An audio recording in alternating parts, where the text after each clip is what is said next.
All right, we'll go ahead and get started. Good morning, everyone, and welcome to Wind River Financial's EnLightning Round webinar series. Today's presentation is 5 ways to protect your business from e-commerce fraud.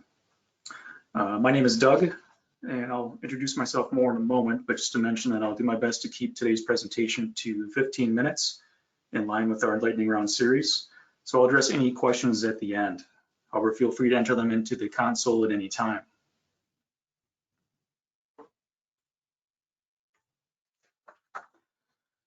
So introductions. I'm with Wind River Financial. We're a payments processor out of Madison, Wisconsin. As a payments processor, we process credit and debit card transactions for businesses, as well as ACH transactions. We're family owned and we've supported local business for over 20 years. My name is Douglas Bwan. I'm the Chief Information Security Officer at Wind River Financial. Experience-wise, I've got about 29 years in risk and fraud operations overall, with about 23 years directly in payments risk. I'm deeply involved in a professional association called the International Association of Financial Crimes Investigators, for which I serve as general counsel and I co-chair their cyber fraud industry group.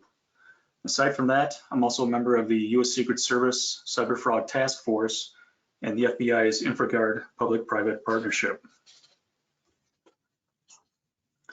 So let's jump right in here, e-commerce fraud. E-commerce volume has grown steadily over the years and has grown significantly over the course of the pandemic due to people staying home and avoiding retail storefronts. So as with many things, the more payments volume, the more fraud you'll also have. As we move on to bullet number 2 here, chip cards equals increased e-commerce fraud. And what I mean by that is before chip, physical counterfeit credit card fraud was about 60 to 70% of all card fraud in the US market. However, when chip was implemented in the US, fraud on physical counterfeit went to almost zero. It was highly effective at what it was designed to do. However, just like squeezing an inflated balloon, what you squeeze goes somewhere else, right? Where does it go? Well, it went to e-commerce fraud. Surprise, surprise. In fact, when you look at the decrease in counterfeit fraud as a result of chip cards, the increase in e-commerce fraud pretty much shows an inverse relationship. So what that means is the amount of fraud that went down in the counterfeit channel went up in e-commerce fraud.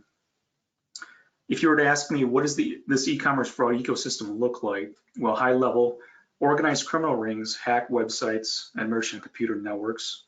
They steal credit card data and sell it on the darknet in criminal forums. The stolen credit card numbers are then purchased and used for e-commerce fraud.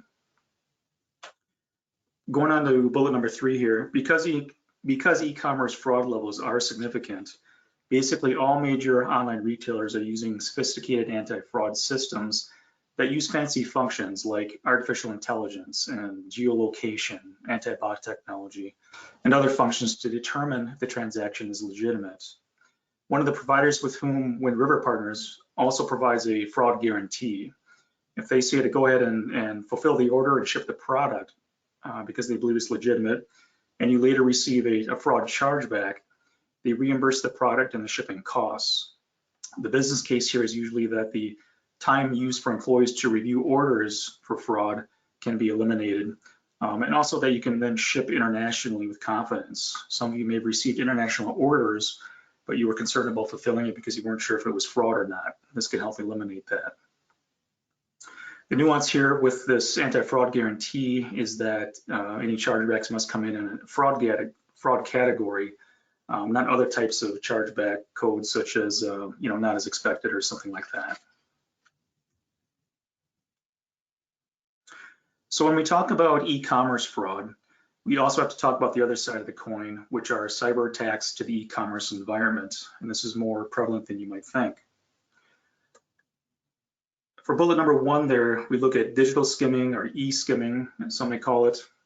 And what this is the insertion of malicious computer code into your website to steal credit card and other sensitive customer information. How does this happen? Well, it happens because technology is not perfect. You have a publicly facing website, and anyone that interacts with it can throw anything at it. Some of it's very, very bad. Computer code on which the website is built, whether it's done by you or by a third party, such as for a shopping cart or analytics solution, can be vulnerable to malicious code injections, including those that, again, target theft of credit card and other customer information. Bullet number 2 here. As of the past couple of years, the industry has seen an increase in the sophistication of these e-commerce attacks.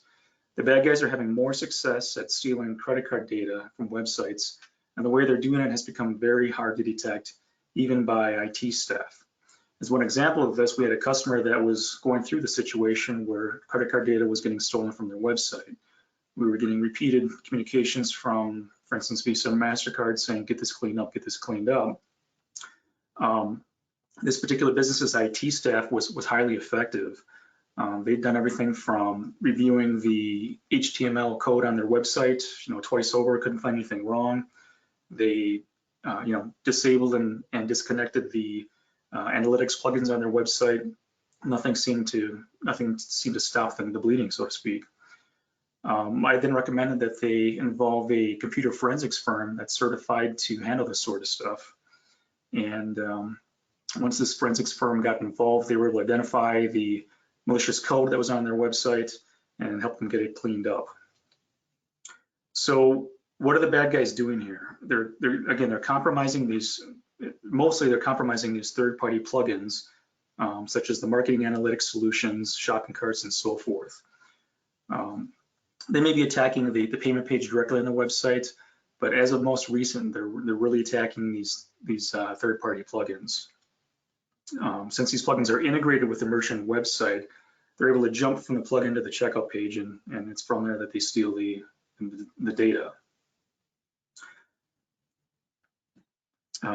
Once they insert the code that steals the credit card data, they often do other things like creating what we call a shell or a connection that allows them to physically take the credit card data and then come back later to maintain their malicious code, make changes to it, and so forth. So bullet number 3 here, lastly, stolen credit card data testing on e-commerce websites has also grown significantly. Criminal organizations, after stealing credit card data, want to test the stolen credit cards to verify they're good, and sometimes to test the limits or the availability on the cards, because they can sell them for more if they're a high limit card. They use e-commerce websites for this purpose. So why would they want to do this? Well, in these criminal forums, it's all about reputation, right? Just like when you might take an Uber, for instance, you can rate the driver up to 5 stars, right? And these criminal forums work in the same way. They have, the users have reputations, and they want a good reputation because then they're more effective at selling their stolen caches of credit card data. Often automation is used that searches for websites that don't have controls or limit credit card authorizations, and then they'll then test thousands or even tens of thousands of stolen credit cards on the site. The problem this then creates is a significant number of credit card gateway authorization fees, or just auth fees for the merchant. So it's better to have some protections in place up front to help stop this sort of activity from occurring in the first place. Again, I can tell you, and I would emphasize that this type of activity is very rampant right now. So it's good to get a protection in place to stop this sort of activity right now. So getting into the 5 tips for you.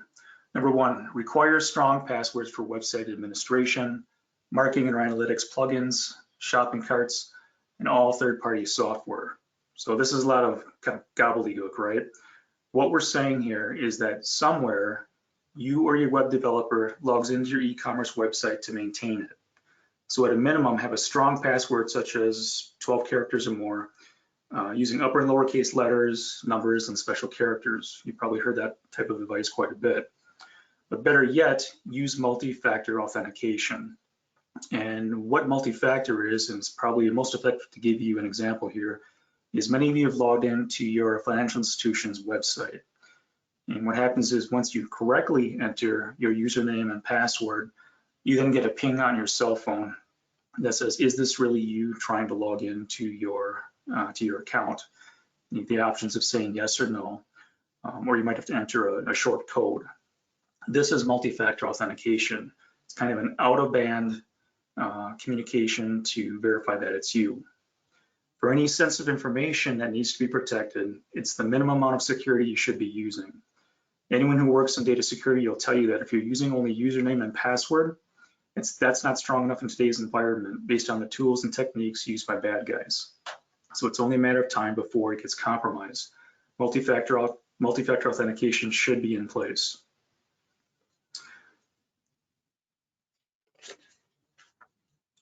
So moving on here, number 2, ensure your shopping cart and all software associated with your website is the latest version. One of the reasons developers continue to build new versions is because they're patching vulnerabilities that have been identified.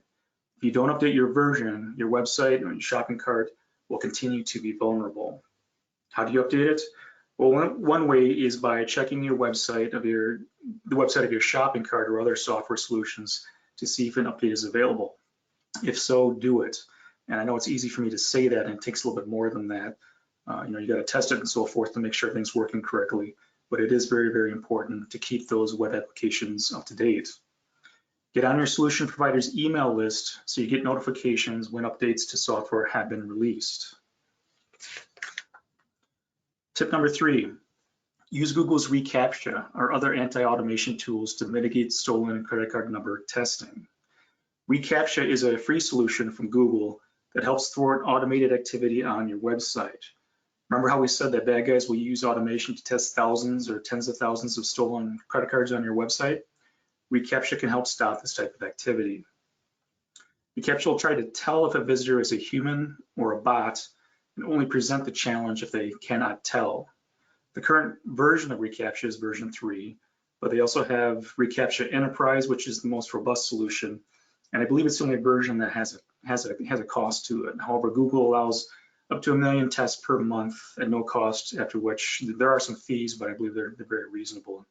Most of the individuals on this presentation won't have more than a million authorizations per month on their website. Tip number 4, scan your e-commerce websites regularly for vulnerabilities or malware. There are many types of scans that can be conducted on the internet.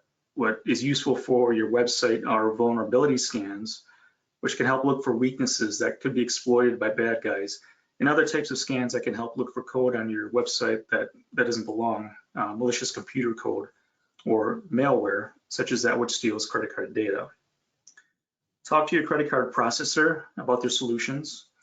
Here at Wind River, we provide access to external vulnerability scans and also scans that search for malicious code on your site as part of our overall PCI program. As to how often to scan, there's not necessarily right or wrong. For the payment card industry data security standard, which is the overall data security compliance framework for credit card industry, you must have a passing vulnerability scan at least once quarterly in order to continue as compliant. However, I'd recommend more frequent monthly scans because even minor changes to the website can open up vulnerabilities which you may otherwise be unaware. Number 5, discuss security practices with your web developer and your credit card processor. If you have someone that develops your e-commerce website for you, have a candid conversation with them about site security and the fact that credit card data will be used on the website so that appropriate security controls can be put into place. Also, talk to your credit card processor about the most secure ways to accept card payments on the web. Your processor should be highly knowledgeable on this topic and can recommend architectures or solutions that are highly secure and can help also make compliance easier. In the end, that may also save you money as well when you're not getting non-compliance fees. So the summary, number 1, again, require strong passwords, better yet multi-factor authentication to log into your website. 2, always keep your shopping carts and all other software associated with your website up to date. 3, use Google's reCAPTCHA or other anti-automation technology to help thwart card testing. 4, conduct monthly scans of your e-commerce website to detect vulnerabilities or malware. And 5, discuss your security needs with your web developer and your credit card processor. So again, all the tips I've given you today are no guarantee that you're not going to have fraud on your website or that your website won't get attacked with card testing and so forth. But it makes it harder as the bad guys are looking for easier targets. You're kind of locking the doors and the windows to make it harder. These basic steps can be the difference between your business being victimized in a significant way or being left alone because you're a hard target. So that's what I have for you today. I'm happy to field any questions you may have. My contact information is here for any questions you would like to ask offline as well. So again, feel free to, ask questions within your console, and we'll give you just a minute or two to do so.